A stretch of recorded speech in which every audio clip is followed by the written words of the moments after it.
right, everybody. Hey, I'm headed to Aurora tonight for the workout, and the workout locally will be led by Randy, Coach Randy. So, yes, super excited to have you guys work out tonight, but even more excited for the games this weekend. So make sure you guys are signed up for those games. Show up because we have not only our league games, we also have our tournament games as well. So it's a ton of games. When I say a ton of games, I mean like, shoot, might be like 8 games overall, I believe. All right, which is a lot of games. I know I couldn't do it. I mean, like if I had to do those games like right now in my life at my age, I might literally die. So hey, hopefully you guys don't die out there. You guys are young. You guys can keep going. But one day soon, these games will be to more minimal. Right? Because I really don't believe in playing so many games. It's just something that we have to do to grow this league. Because teams are expecting to play against teams, and we have teams. So I'm like, oh, whatever.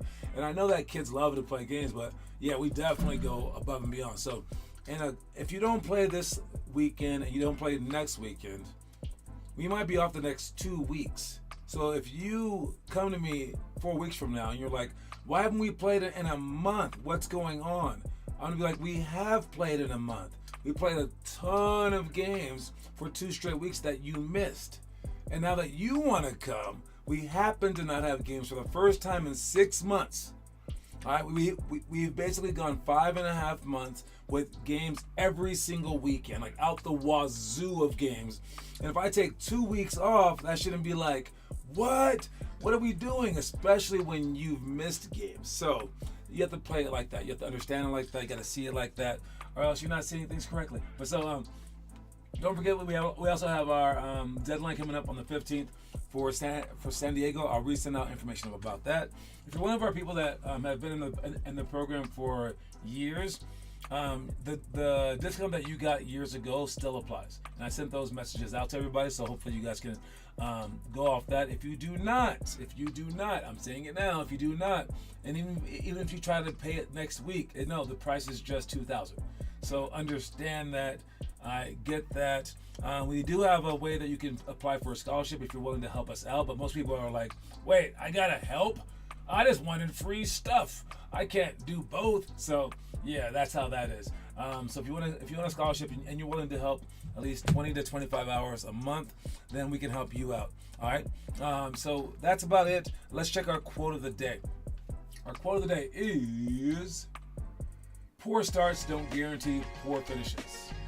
All right, poor starts don't guarantee poor finishes. All right, this is great for the Denver crowd.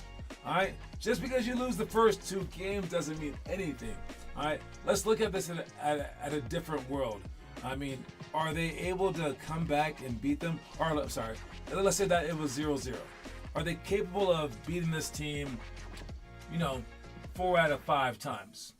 Or even 4 out of 6 times. Well, if that's the case, then that's all they have to do now. It's just the order at which they do it.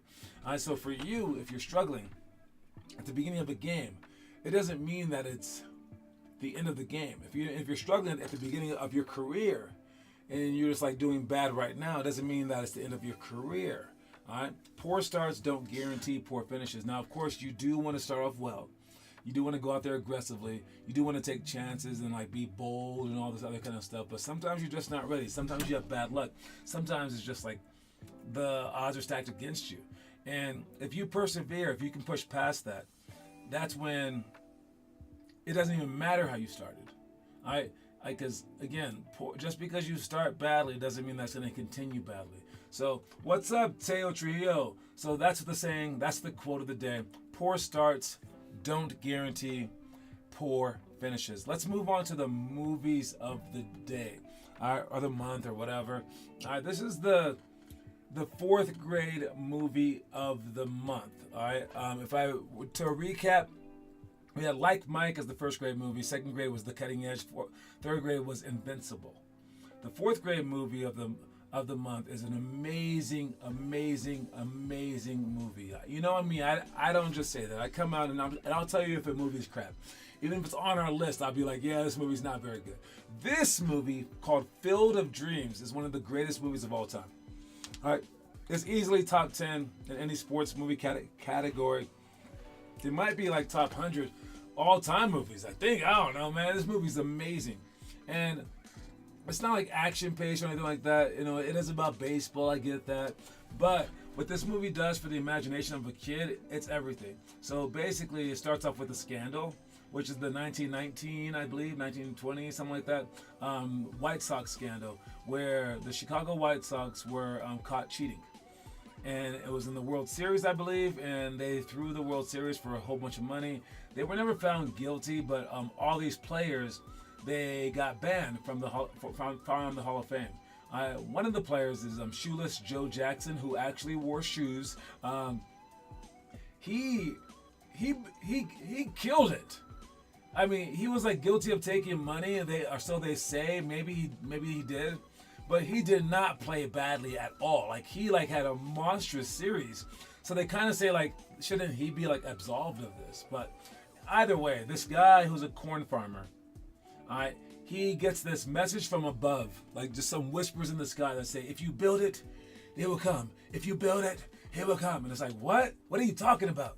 This dude just goes insane and starts plowing down his crops to make a baseball field. I won't tell you more about the movie, but it's very, very magical and like speaks to like the kid in all of us.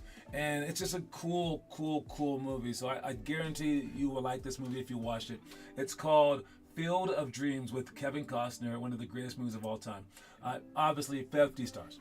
This movie right here, Eddie the Eagle. I just met a guy. Who was I talking to? Who was this guy? Who did I meet? It must have been like an older guy. Okay, I don't know if this was a dream or not. No, it couldn't have been a dream.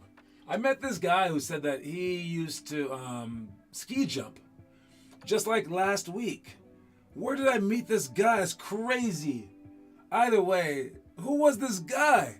This guy said, oh, I used to ski jump. And I was like, really? Do you know Eddie the Eagle? And he's like, yes, I know him personally.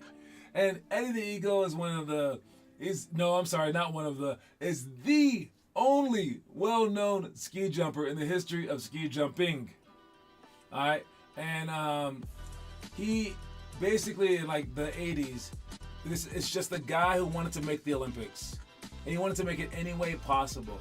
So he's like a nerdy sort of guy, unathletic. And he decides to just take up ski jumping because his country sucked at ski jumping, like Great Britain or whatever.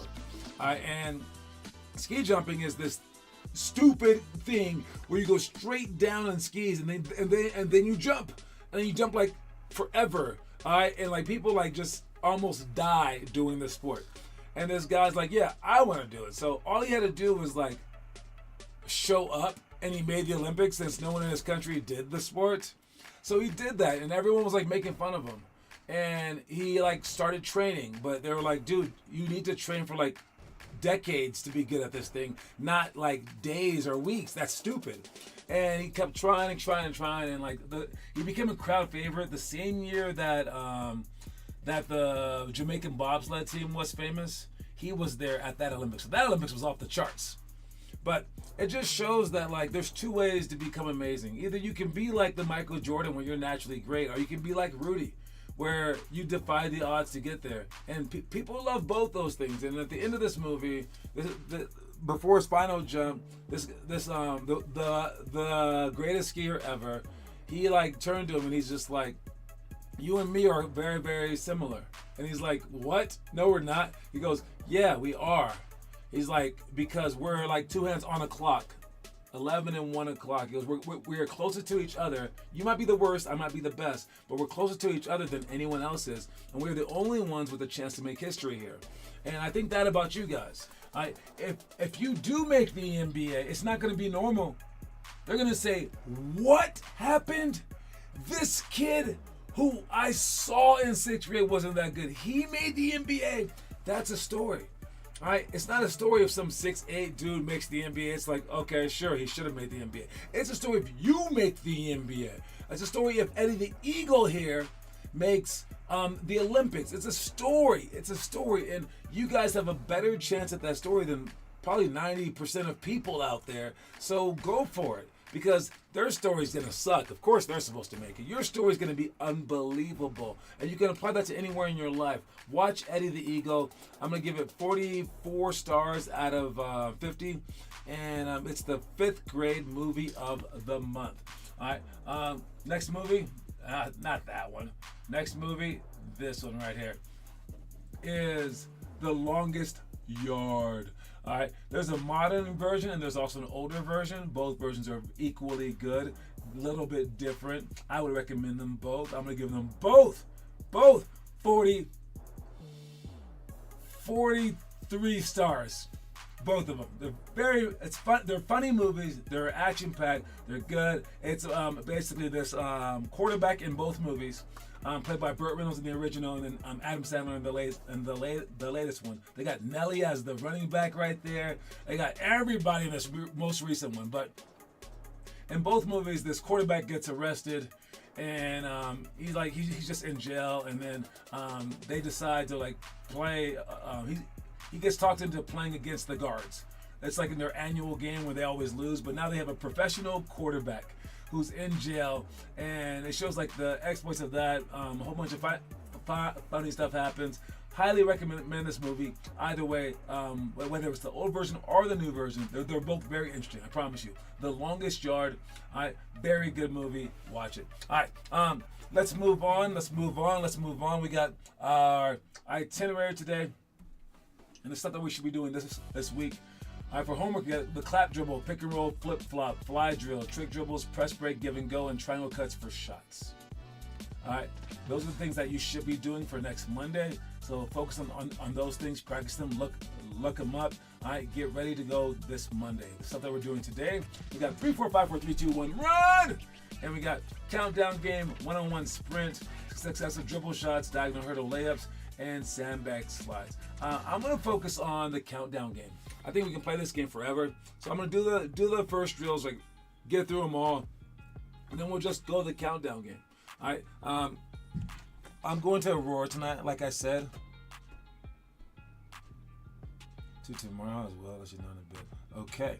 All right. So let me see. How many people do I have coming to this workout in Aurora? We got 10 people, so we are good to go.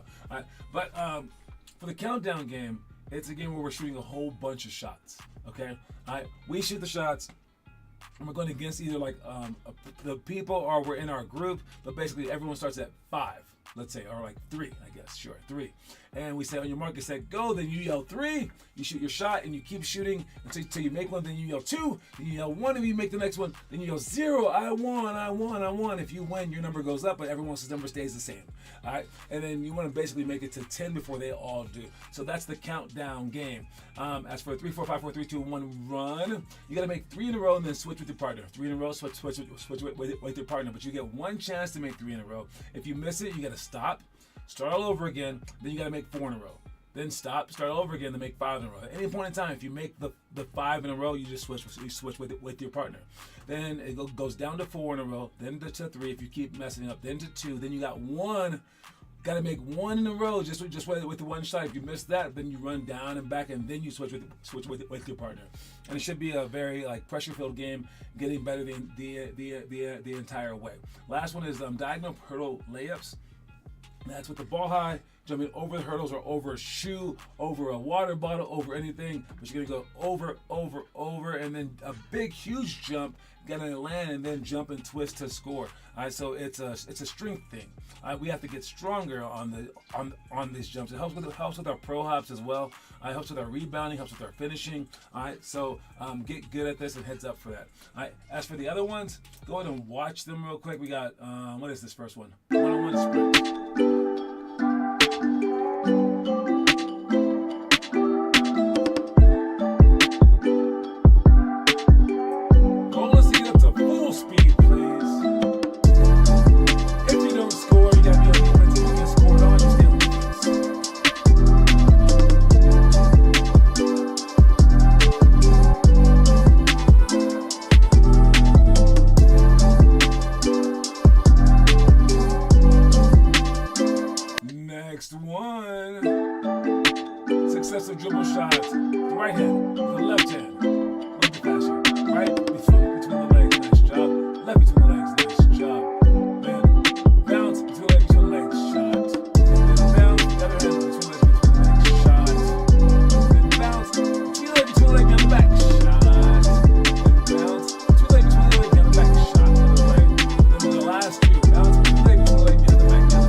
hardest part about that drill is the passing, actually.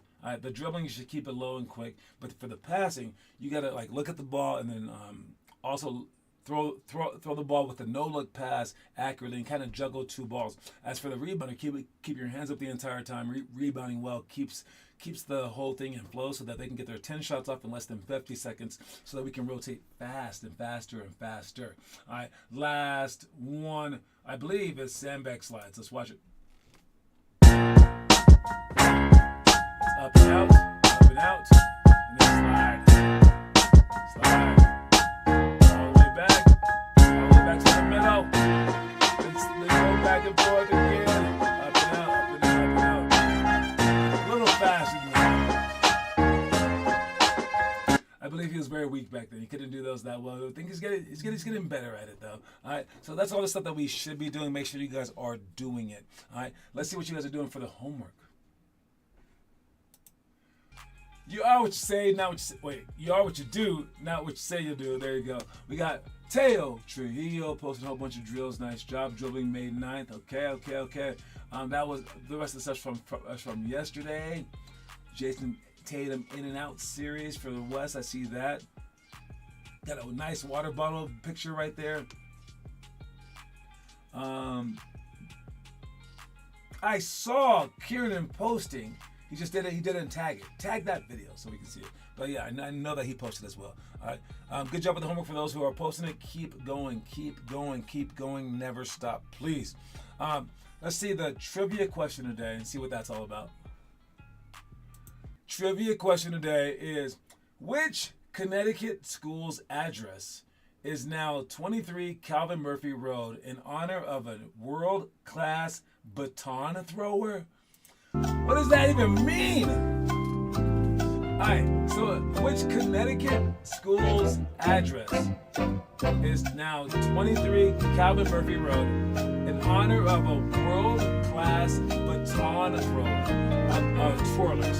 baton twirler. That's when you have a stick and you like go like this. Why are we talking about baton twirlers right now? Especially the world-class kind. That is so strange. But yeah, what is the name of this school? It's in Connecticut. And we'll talk more about who Calvin Murphy is, because it's 23 Calvin Murphy Road. That must be pretty cool. Even if you're a baton thrower or a baton twirler, to have a school street address named after you. We talked about last time the player who's I believe is a school made like a day of the year named after him or something like that. I think that was who was that? I forgot who it was, but yes, this one has the whole school's address named after him. Norwalk High School is the answer, and the player is actually Calvin Murphy. He's a basketball Hall of Famer, but he also did freaking baton twirling because he said that he was bullied into it by his like five sisters or something like that. They just like had him do baton twirling, and he got so good at it during college, he won like a whole like baton twirling like thing. Isn't that like crazy? So this guy who was a great NBA player, top 50 NBA player in the history of the National Basketball Association. He was also a great baton twirler. That is very, very weird. This dude also did baton twirling. I wonder if there's any pictures of him doing baton twirling. I'm gonna look it up right now. No, oh my Lord, there's video of him doing baton twirling.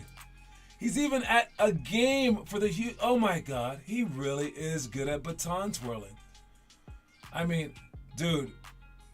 I mean, we have to watch this video, don't we? We gotta watch this video.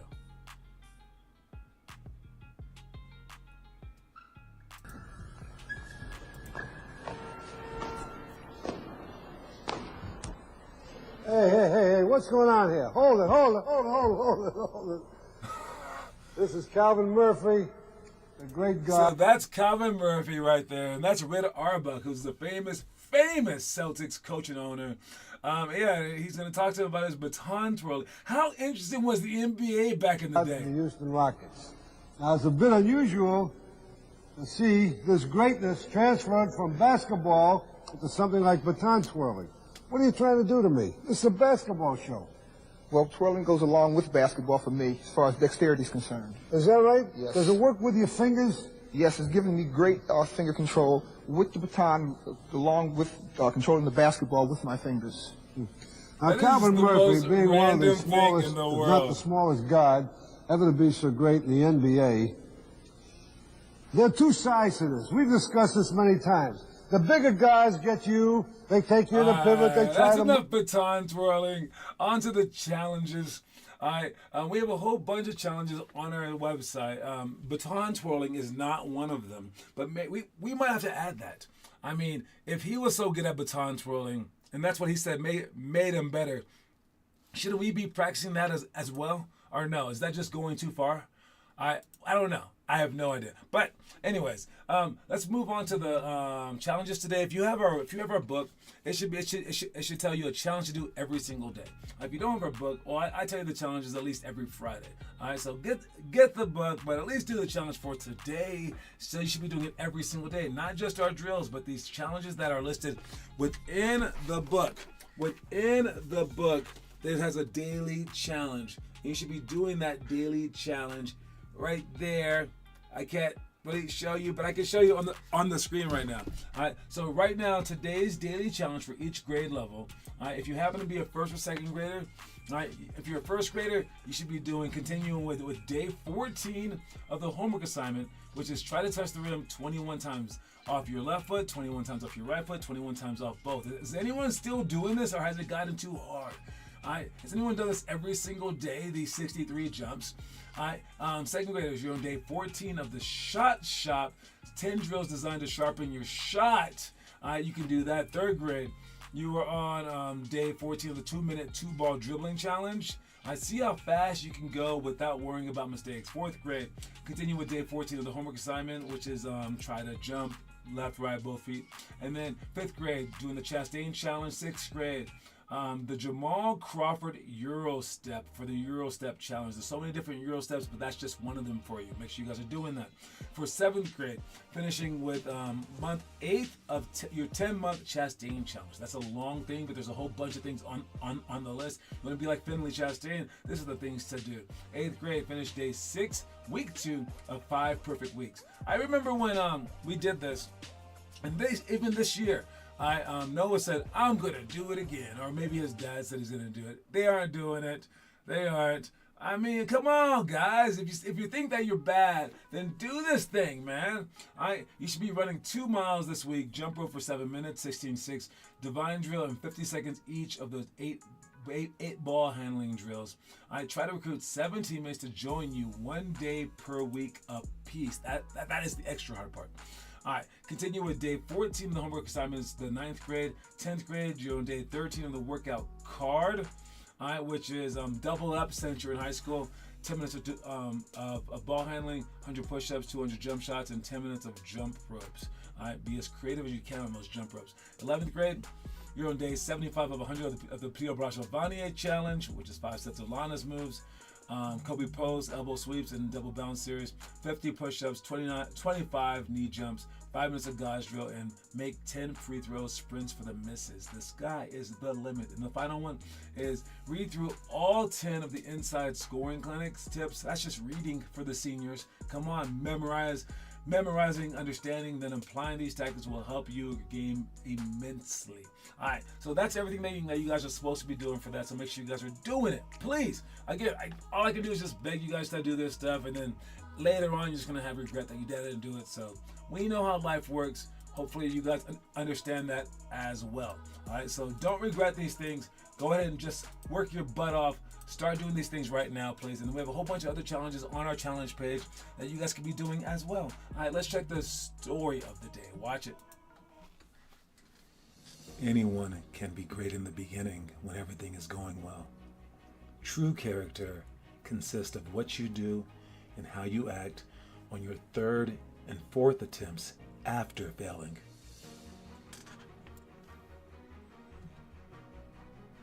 That is so true. All right, yes, anyone can do well in the beginning. If you do well, of course, you're going to be happy. But how are you going to do when you fail 3 straight times?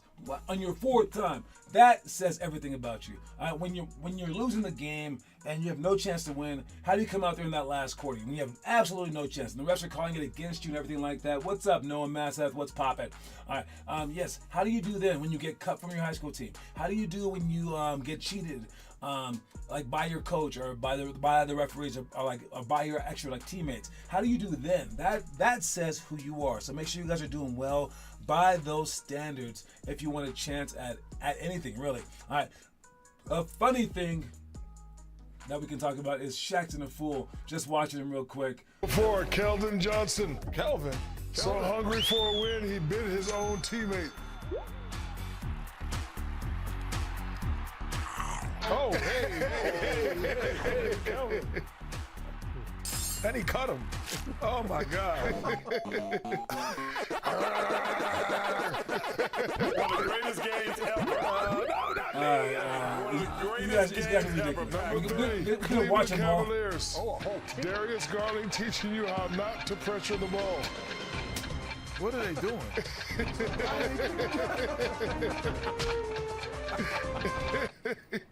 Wait, we just saw that play in the little kid thing where they were blocking him. I think it's going to be a thing in the NBA soon. It's weird. That was number 2, Russell Westbrook. Russ. When you go for a bank shot, you're supposed to hit the backboard. Oh, man. I feel like he does that more than anyone in the league. Where the ball just slips out of his hand and just goes randomly above the backboard. That's the crazy thing. Maybe he just needs that little sticky stuff. All right, last one. And number 1, Torrey Craig and Andre Drummond. Not Drummond. Oh, Truck. You gotta watch Chuck, this may be the worst play in Shaqtin' history.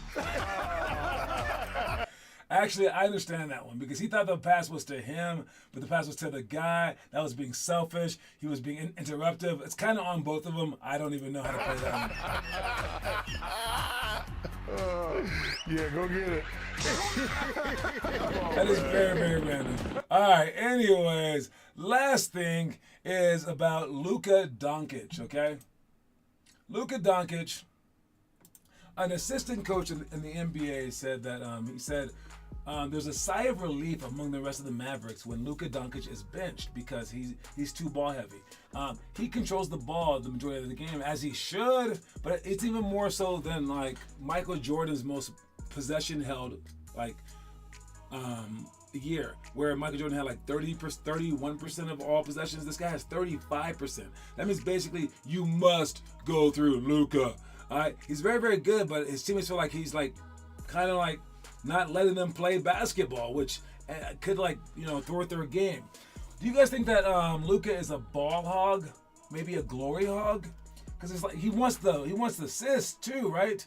But or do you think that that's the way that it should be? To me, it's like analytics.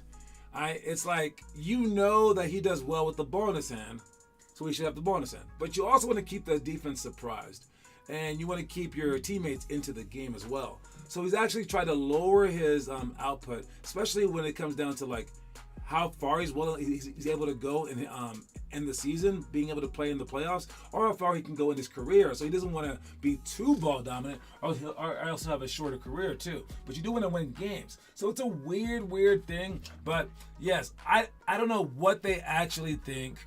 It says he was robbed of the MVP this year. I guess maybe. Who knows? Everyone thinks that they were robbed.